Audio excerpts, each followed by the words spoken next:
कभी आपने ये चीज़ नोटिस की है कि जब किसी की लाइफ के अंदर रिलेशनशिप एंटर करता है तो उस इंसान की पूरी दुनिया उस रिलेशनशिप के इर्द गिर्द घूमने लग जाती है। उसके सपने, उसके प्लान्स, उसका फ्यूचर, सब चीजें उस एक इंसान के इर्द गिर्द घूमने लग जाती हैं, जैसे खुद का तो कोई गोल ही नहीं है। और यही सबसे बड़ी गलती होती है। हम अपनी पूरी लाइफ किसी एक इंसान के नाम कर देते हैं जिसे कुछ उतनी परवाह भी नहीं होती है हमारी।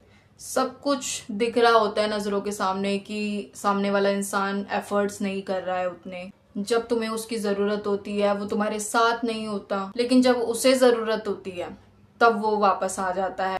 तुम्हारे मैसेजेस इग्नोर होते हैं, तुम्हारी फीलिंग्स को बहुत ज्यादा लाइटली लिया जाता है। ये सारे के सारे रेड फ्लैग्स हमें दिखाई दे रहे होते हैं, फिर भी हम वहीं बैठे बैठे रोते रहते हैं इस उम्मीद में कि शायद सामने वाला इंसान चेंज हो जाए, लेकिन ऐसा नहीं होता। इन सब चीजों के बीच ना एक सवाल कभी खुद से पूछकर जरूर देखना। अगर कोई इंसान तुम्हें बार बार ये चीज दिखा रहा है कि तुम उसकी प्रायोरिटी पर नहीं हो इतने, तो फिर तुम पूरी की पूरी जिंदगी अपनी उसके नाम पे क्यों कर रहे हो? उस एक पर्सन के नाम कर रहे हो जिसे तुमसे कोई फर्क भी नहीं पड़ता, जिसे परवाह ही नहीं है तुम्हारी। क्यों ऐसा करते हो तुम लोग? एक बात बहुत रियल और सच बताऊं, प्रॉब्लम सिर्फ एक गलत पार्टनर नहीं होता। प्रॉब्लम ये भी होती है कि हम लोग खुद से जुड़े ही नहीं होते। जब तक हम खुद को नहीं समझते, खुद से प्यार करना नहीं सीखते, तब तक हमें ये चीज भी नहीं समझ आती कि असल में जो रियल लव होता है वो आखिरकार होता क्या है।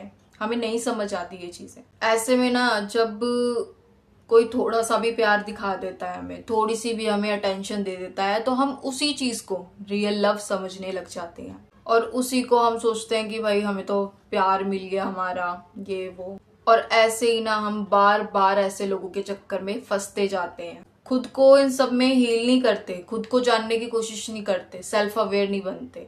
हम ना इन चक्करों में खुद को हर्ट करने लग जाते हैं और बार बार हर्ट होते हैं हम लोग। इसलिए रिलेशनशिप से पहले खुद को चूज करना सीखो, अपने गोल्स बनाओ, अपनी एक आइडेंटिटी बनाओ। अपनी खुशी को किसी एक इंसान के मैसेज के रिप्लाई कॉल्स पर मत डिपेंड करो, क्योंकि इससे कुछ फर्क नहीं पड़ता।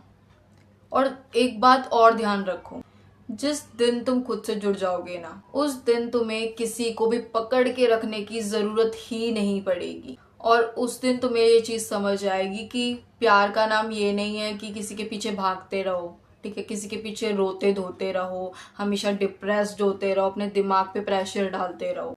प्यार वो चीज होती है जहां पर दो लोग एक दूसरे की लाइफ को बहुत ज्यादा बेहतर बनाते जाते हैं वक्त के साथ साथ, ना कि मुश्किलें पैदा करते रहते हैं, मुश्किलों में डालते रहते हैं, डिप्रेस्ड करते रहते हैं एक दूसरे को। ऐसा नहीं होता रियल लव में। रियल लव जब होता है ना, तब आपको चीज समझ आएगी कि सामने वाला इंसान हमारे लिए एफर्ट्स करता है, और वो एक या दो दिन के या फिर कुछ महीने, कुछ टाइम के एफर्ट्स नहीं होते।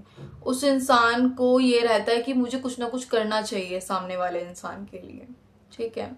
तो आपकी लाइफ को सामने वाला इंसान बेटर बनाएगा। और सबसे इम्पोर्टेंट बात, आपकी है ना ज्यादा से ज्यादा गुड मेमोरीज होंगी उस इंसान के साथ में, बैड मेमोरीज ज्यादा नहीं होंगी। बैड मेमोरीज ये होगी कोई इक्की दुक्की, ठीक है, जिसमें सामने वाला इंसान भी झुकेगा, आप भी झुकोगे।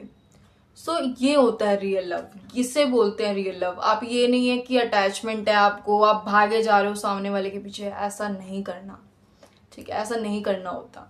सोचो, जब आप ही खुद की वैल्यू नहीं कर रहे हो तो किसी और से क्या एक्सपेक्टेशन रख रहे हो कि कोई और आपकी वैल्यू करेगा, जब आप खुद की ही वैल्यू नहीं कर रहे।